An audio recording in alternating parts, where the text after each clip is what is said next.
Hey there gamers, welcome back to the Board Game Co channel, and today we have a preview of BONESWAY. Hey there gamers, it's Professor Meg here, and welcome back to the Board Game Co channel. Today we have a preview of BONESWAY. Thank you to Red Kingdom Games for sponsoring this video, and you can check out their GameFound link down below for everything that they have planned for their campaign. Now that being said, this is a prototype copy, so everything that you see in front of you is rules, components, and things like that, subject to change. That being said, this is going to be a campaign game for 1 to 4 players, where you're playing cooperatively through this dystopian future. Now there is combat in this game, but one of the most interesting things is that you're discovering these different clues and seeing what you can find out within the story and within the different chapters to see what different things you can apply between your clues and how you interact with things and what choices you make and how you are able to take things out and how you upgrade your characters to see if you are able to make it out alive. Now, this being a campaign game, I wanted to keep it as spoiler-free as possible. So you do have a scenario 1 set up in front of you. However, there are a few additional things which I will go over, such as over here and over here and over here, which we will go over in a moment. But that being said, I'm going to go over the core gameplay of the game. Now, you're going to have a few books that you're going to rely on for this game. First of all, of course, being the rule book. But then that being said, the game is played on different MacBooks. So here you can see that we have a scenario 1 set up for its map, and it's actually a truck, if you can tell that the players are positioned on a truck. Now that being said, the other books that you are going to use is your adventure book as well as your NPC book. Now you're going to interact with different NPCs that are on the map, and they're going to be within these different hexes. So you can see that your driver here is Morgana, and their card is available here for you to be able to see at the beginning of the game. And on top of that, you will use your adventure book to set all of this up. So I am going to flip ahead to avoid spoilers for you, but you're going to have a intro first, and then you will start off with chapter 1. Chapter 1 is the first step. Now, again, I'm trying to keep this as spoiler-free as possible, so this is only 4 turns. This scenario 1 does go by very quickly to introduce you to the rules, and then I'll go over a few extra things, but just to show you what this would look like, you would first read your intro, and the intro says, "For about an hour you have been sitting on the benches attached to the sides of a van. Darkness has taken over, and the moon of last hope is now high in the sky. The back of the van is bare, the air heavy. On one side is the door from where you climbed, on the other side, the driver's seat." So then after that, it's going to give you a few other things, such as the setup, the player turns, and the end of scenario conditions. So it's going to show you what to set up, such as the cards that we placed out, the player turns, which is it shows you that the youngest player will receive the active player token and be able to go first. And then the end of scenario will trigger when we reach the 4th turn, and then a few things will happen. But then on top of that, this book is going to give you different answers for certain interaction points for this scenario. So for example, you set out different cards at the beginning of the game, such as the lockers. So if you do choose to interact with the lockers, you are then going to read the interaction point. Now, throughout the game, players are going to use their turns with the active player using the 3 action points that are available to them. So for example, on the first turn, if the Berserk player was the one to go, they would be the active player and have 3 available action points before progressing to turn 2. So while that would happen, the Berserk player would be able to use the interact point, and they're able to interact with the lockers that are next to them. Now these cards that are available for the scenario, you would be able to read at the beginning of the game, but for the sake of everything being a bit spoiler-free, I'm only going to read this locker one available to you now. So it states, "There are several lockers along the walls of the van. They were probably used by the team you are looking for to store their items. There may be something useful there." So then the Berserk player would choose to use one of their available action points to then interact with the lockers to see what else they're able to do. Flipping the card over, it says, "You don't find anything useful. Only one locker remains to be checked, but its door seems to be jammed. You can either use strength to force the door or dexterity to blow off the hinges. And depending on the attribute you use, you would read a different entry within the adventure book." So this being the Berserk, they're able to roll 3 dice for their strength attribute. So I think they would choose that, and we'll roll the 3 for that now. And we were able to get a success, which means we were were successful in that check. So then we would be able to go over here to our adventure book to read the different answers, and because we blew off the door, we would read the success for 2. So be sure that you're only reading the one applicable for the one that you were doing, but our success for 2 states, with a firm tug you manage to unlock the door. Inside you find repair material. Place an X token, discard, interaction card, get loot 1. So in this case we're going to get the loot 1 card, but you do place an X token on the area because we've already interacted with it and now no one else can do so. So we would discard our lockers here. We would then also take one of these X tokens and place it over so that this is no longer an area that you are able to interact with. But that being said, we will take loot 1, which is the top of the loot deck. These are all numbered, so it'll tell you specifically which loot to grab. And in this instance, we're able to grab the tech kit. We can discard this card to repair a weapon or completely restore an armor, which is absolutely great. And your item cards would go over here. It would be for our berserk. It would go over here up in their inventory. So that kind of jumped you ahead with how important the adventure book is, what you're able to do with the interact action, and the different story points that are available to you when you start the game. Now, before I go over the other actions, I would note that this is an NPC Morgana, and you are also able to interact with them. And in that case, you would grab this NPC book. So you would go to the NPC book, and then you would go forward to Morgana. Again, this is a prototype, all components and things like that subject to change. But here you see Morgana, and you're able to ask them different questions. So you're able to interact and ask specific questions depending on what you want to know. And then you're able to see what answers you were able to get from that NPC. Now, that being said, the clues that you discover could completely change the answers that they give depending on what you know about the situation and how you're able to interact with them. Now, that was a lot about the interact action, so we're going to rewind a little bit and talk a lot more about the player board before I go over the other actions. But that being said, the interact action is a lot about what's story-driven about the game and why these different books are important. So, depending on the NPCs that you interact with and what you choose to do first, such as the clues you discover, are really going to change different things throughout the game, and also what attributes you decide to use when you interact with different things are going to change how successful you are and what you're able to do and accomplish in the different scenarios. So that being said, this is a lot of the story-driven part, and now we're going to dive into what the different rounds are going to look like, your turn structure, and what the more mechanical different actions are going to be. Now, looking at our scout here, you can see the different things that they have available on their player board.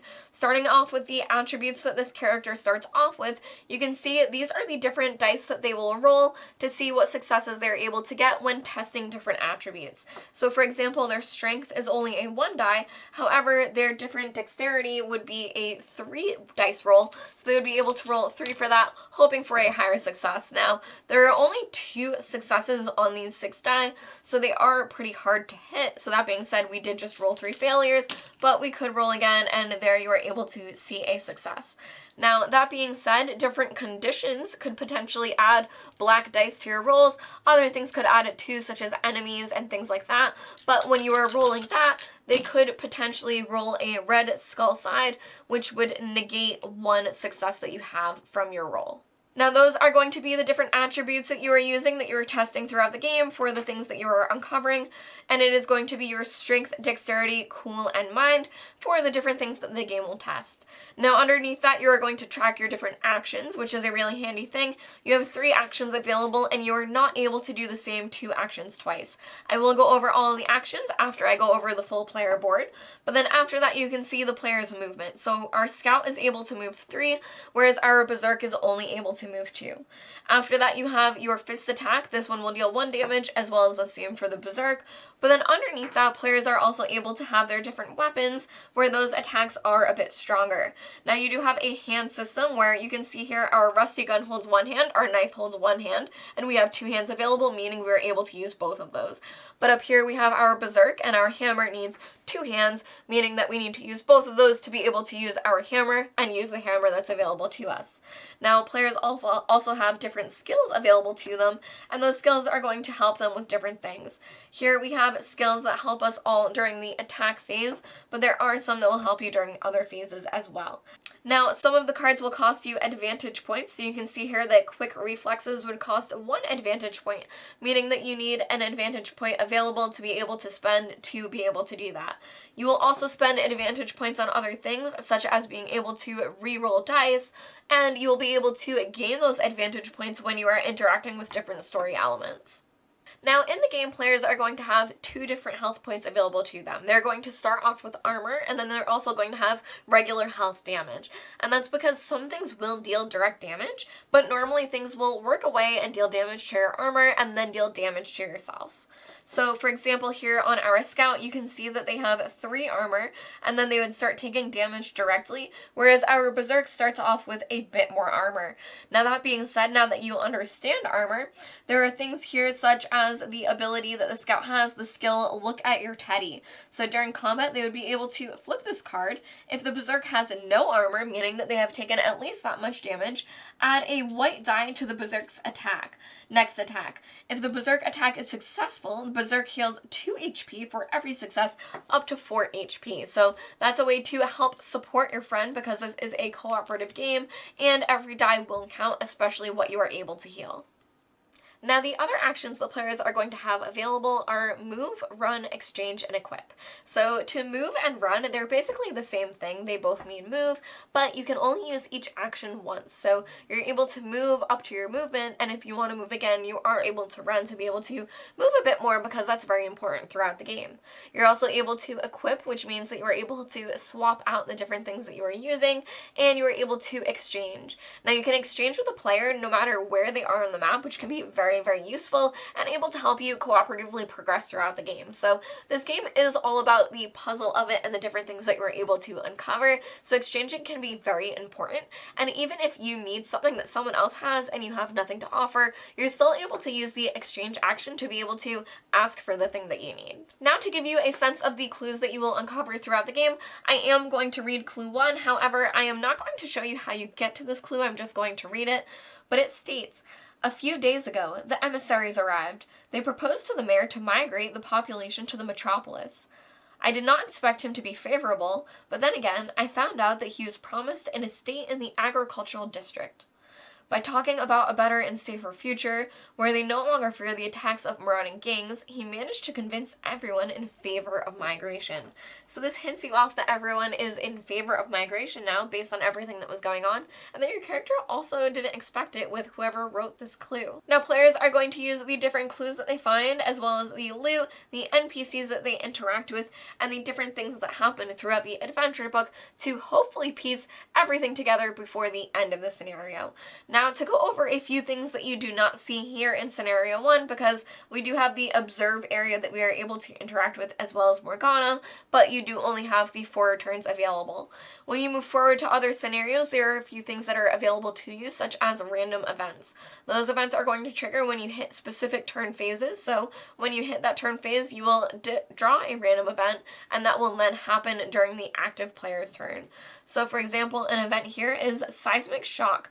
Each player rolls dexterity. If they fail, they receive 2 damage. So that's something that you would roll your available dexterity. For example, our scout would roll their 3 dice, and then they would have a success available, so they would not take the 2 damage. However, the berserk would only have 2 dice available, and they would fail and then take 2 damage, starting with their armor instead. Now, if it had been direct damage, it would have happened to their health as opposed to their armor, but because it wasn't, it would affect their armor first in this instance. Now, other things that can happen besides the random events that are triggered during specific turns is there are also scenario events that will happen within the adventure book. So during some scenarios, they will have symbols here within the different turns, and when that is triggered, you will consult the book and different things will trigger before you are able to move forward. Now, as you might have guessed from our initiative track over here, as well as our parasites, there are different interactions that you will get into where you will start a combat phase as well. Now, the good thing about these combat phases is that your turns will not progress.